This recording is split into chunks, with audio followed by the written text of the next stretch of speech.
Welcome back to Road Race Retro. Welcome back to part 3. Now, this backdrop may look a bit funny. Is it my Megane?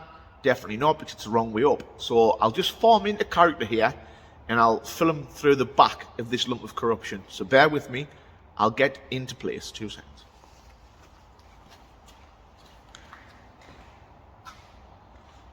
Right, so, yes, welcome back and welcome to part 3. And this is my, not massively expensive, but slightly expensive mistake. Obviously with me, you know, I am a passionate guy, don't get me wrong. I do get excited. I sometimes do make rash decisions, and I wear my heart on my sleeve.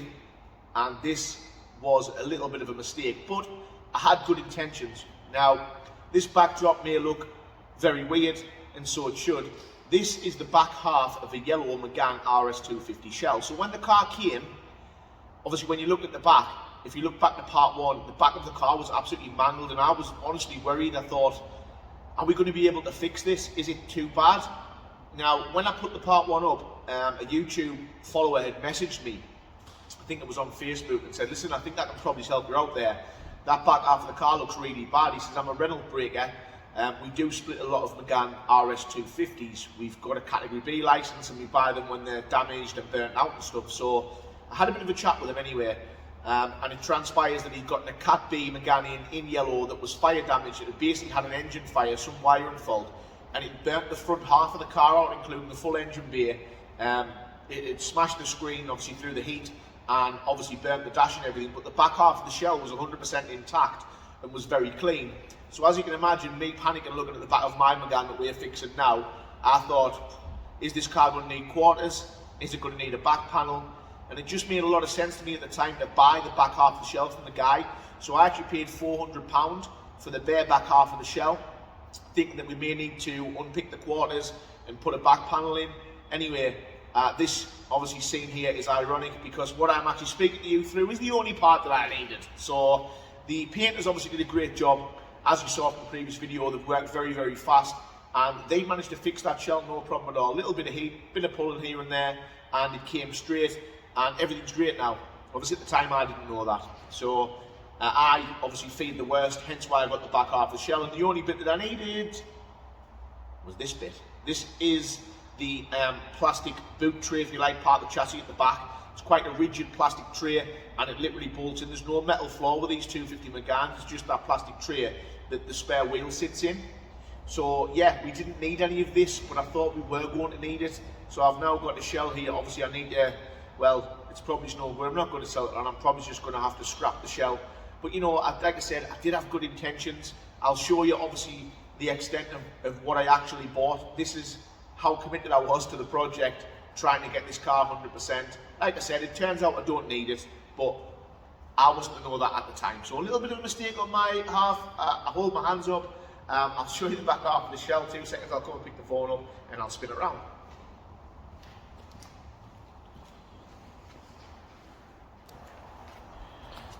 There we go. £400 worth of useless metal. But these things happen. As I said, this tray at the back was the only thing that we actually needed. So yeah, a bit of a waste of time, but you know, I thought I'd give you all a giggle. It's my problem. I've wasted a little bit of money, but like I said, I had planned for the repair to be a lot worse, hence why I ended up with this. So quick progress, a very, very quick progress actually. Obviously it's only been over 3 days now, and the lads have obviously jumped straight on the car and kind of cracked on. Obviously we'll start off with that back quarter. As you can see, obviously with the back quarter, it did have a big crease down that. If I go close enough, you'll still see, obviously I'll move across the light, you'll still see the imperfections in it. So obviously we are going to have to do some paint, but from what it looked before, it's obviously a different car. You can see it is quite level, but we are going to have to put some paint into there, which is not a problem. The most impressive bit for me personally, obviously the back end, as you saw, it was absolutely mangled. The lads have obviously got that together now quite quickly as well. So if you look at how straight the back of that is, that's the most surprising thing for me, because obviously if you look at the other videos, it looked so bad. So they've done a cracking job. Obviously all the chassis rails, to be fair, they've come nice and straight. They're happy with everything now. and obviously I'm absolutely over the moon. Obviously that kind of progress in such a short space of time is very impressive. Obviously we've bought the boot floor over, the little plastic bit that goes in here, so you can obviously line everything up as well. As you can see, obviously the car didn't have any dash bags out, but with regards to the curtain bags and stuff, they're going to be coming out anyway because the car's going to have a cage in. But same again, obviously with this quarter, exactly the same. Obviously where the dimp was in here, that's come out as well, but obviously a little bit of paint to do to get it right. And obviously the car's in the jig, so I'll get that from the front.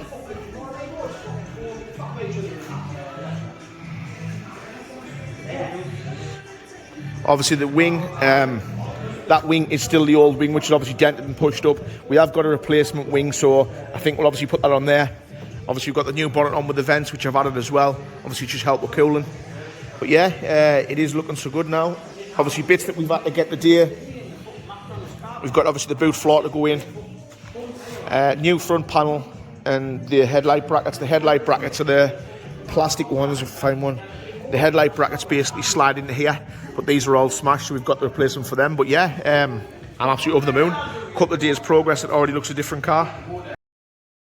A quick phone call from Chris at CP just a couple of days ago to give us the good news that our cage is now painted and nearly ready for shipping. So yeah, we're moving on now.